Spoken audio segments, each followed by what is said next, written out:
What is up, YouTube? My name is Eben, and today I'm bringing you something rather special, something that I took to a league challenge. This is pre-rotation, but there are only a few cards that would need to be changed out to make it effective post-rotation, and it exploits the post-Worlds meta because, let's face it, Gardevoir was already a thing, Gardevoir GX that is, and it's getting to be a bigger thing. So I was like, okay, what can I build that's going to be decent against the meta and be able to deal with things like Garbodor as well, but will definitely be able to handle Gardevoir. And one of the things that I just couldn't get past was Scizor EX. This guy attacks on the cheap, and when you got 2 metal energies on him, if you can bring him into your active slot, which we'll definitely be doing via like Zoroark and Guzma, you can Gale Thrust for 2 metal, does 110. That is almost a knockout on Gardevoir GX. It's just 10 damage short, which means that with something like Choice Band, or even like Professor Kukui, or any pre-existing damage, you've got a KO. That, and he still 2-hit KOs pretty much everything else with that nice Gale Thrust as well. And he's got decent bulk and a Psychic Resist. So this guy is one of your primary attackers. We run 3 of him. And our other attacker and our means of switching out regularly is Zoroark. Our stand-in, of course, is like Keldeo EX's old effect. He just becomes your new active Pokemon. And Mind Jack deals a lot of damage in an environment where everybody's setting up their bench and filling it up, going Bridget on turn 1 with Lele. I mean, it's a good strategy, but it makes Zoroark very, very powerful because everyone's bench is basically full all the time for the most part. So this guy can really exploit that. We're, of course, running Float Stones to get around his 2-energy retreat so that we can cycle around a lot. We're running 4 Zoruas to go along with Zoroark. I like the Moonless Madness one myself because the confusion can be pretty useful. Ask anyone who's played against Espeon GX, it's a thing. So if you absolutely have to attack with Zorua, you at least have some kind of nice 1-energy attack. You can run the other one that like discards a random card if you want, but I think this one's slightly better. Speaking of things that can free retreat out via like Guzma and just be a nice pivot, we do run one of the promo Tapu Koko. We do run double colorless energy in this deck, of course. So Flying Flip can be a nice way to get that extra damage onto Gardevoir GXs. And it can, of course, also just do nice little bits of chip damage anyway to everybody, which can be helpful to our main attackers. But mainly this guy's here because he's a basic Pokemon with a free retreat and tolerable HP. And you can, of course, Bridget him out. We're running 1 copy of Drampa GX. He's just a nice thing you can also get with Bridget or Ultra Ball for him if you need to, that does decent damage with Righteous Edge, mainly because it takes off the special energies. That's what's so nice about it. It's our only GX attack we're going to use on that big wheel, so you might need that if we get a really bad start. And if somebody's running like Potown, we can definitely exploit Berserk pretty easily. So he definitely needs to be in here as a one-of.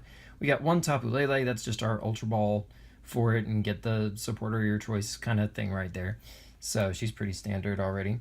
And as far as draw support goes, we've got Octillery, and I'm running 1 Octillery and 2 Remoraid's. I like the Wild River one that can switch out of the active slot.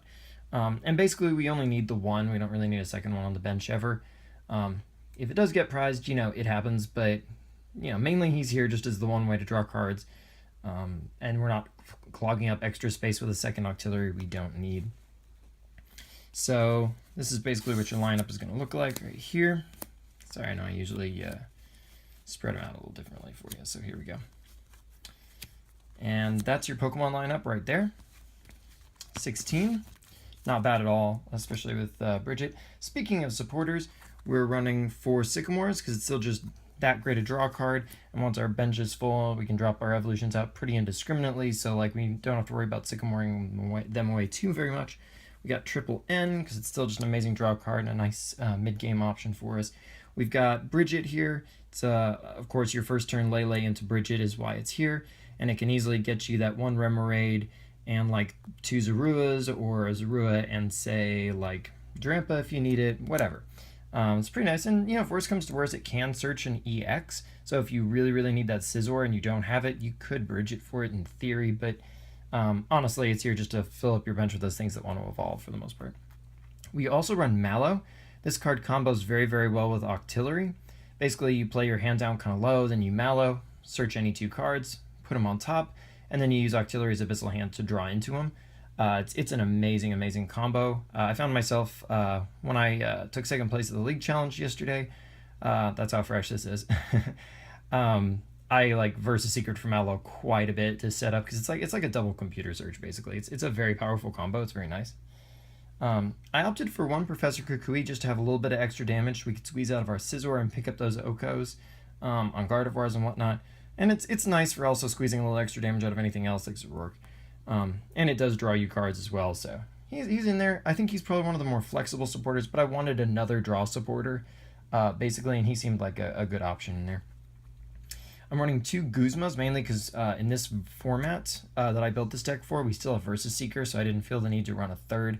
But post-rotation, I'm probably going to opt for at least a 3rd Guzma, because that allows you to switch those Scizors in and out pretty easily to make sure you've always got your Gale Thrust doing maximum damage, and it also ensures that you get the right target every time to hit with it to maximum effect, to make sure you pick up those prizes, keep up the pressure, etc.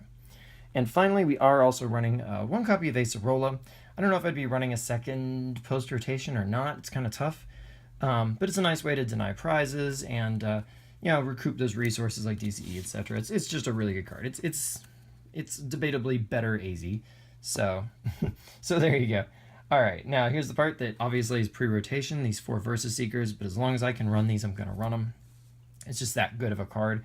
Obviously, we'll have to opt out of it post-rotation. But this card is still obviously in rotation for Ultra Balls. It's how we get our Lele, it's how we get our evolutions, etc. I went with 3 Trainer's Mails. That was enough. That really kept the regularity up. It's another card you'd have to drop post-rotation. But there are plenty of good options for that. I opted for 3 Float Stones, just to make sure our Zoroarks can get out easily, and occasionally, if you need to, you can also slap it on your Scizor or your Drampa if you really need to get it out of the active slot, or like your Octillery if your opponent tries to like Guzma stall you or something. So there were those. I went with just 2 Choice Bands. That was really all I found that I needed, and I just kind of play it a little judiciously. Don't play it till you need that damage right then and there, and it kind of prevents your opponent from slapping you around too hard with that Field Blower. So don't play over eagerly.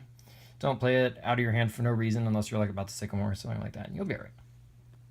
We have 1 Rescue Stretcher. It's a great way to retrieve any Pokemon from the discard pile, of course. Allows you to play your Sycamores a little bit more flexibly, and you can always stuff any 3 Pokemon back into your deck if like you have to do a rough Sycamore on turn 1 or something like that. I went with a Super Rod, and the reason I went with Super Rod was because I did want a way to get our basic energies back. I almost went with Energy Retrieval, and honestly, you could do that, but I mean, it's nice also to be able to cycle back, Pokemon and or energies or whatever the case may be. So went with that. You could probably opt out of it if you needed to, but I went with it, and it never did me wrong. And finally, there is 1 Field Blower, and it's just a really nice card. Gets rid of Fighting Fury belts and stadiums that can be annoying, like Po Town for 1 turn, so that you can drop all your evolutions, and then you don't care after that, and so on and so forth. Pretty standard there. That's your non-supporter trainer lineup. And finally, we have energy-wise, also pretty straightforward. We have 4 double colorless energies, because everybody except Scizor basically appreciates this card. And we're running 8 steel energies or metal energies. And that's your whole lineup, because really Scizor is the only one who needs this energy in particular. Everybody else can be pretty happy with this. I mean, Drampa, obviously, 1 metal is good, and then if you want a Berserk, you just straight up double colorless to make it happen. So that's it. The deck did very well. I really enjoyed it, and it really surprised a lot of people because they didn't know what to expect from it, because it's not meta, but it handles most of the meta decks pretty well. And for what is, in a sense, a metal deck, it actually handled Volcanion. It handles Volcanion better than a lot of metal decks would, just because you have Zoroark to fall back on, who only surrenders 1 prize, and obviously can still do pretty heavy damage to Volcanion, who likes to have its bench full. So you actually have a semi-survivable matchup against them for a metal deck, since that's like your worst nightmare matchup, of course. But anybody else you do pretty darn well against. It's a lot of fun. Give it a try. Adapt it for post-rotation. Let me know how it did for you post-rotation. Comment down below. And until next time, like, comment, subscribe, and check out my channel for more content. I will see you next time.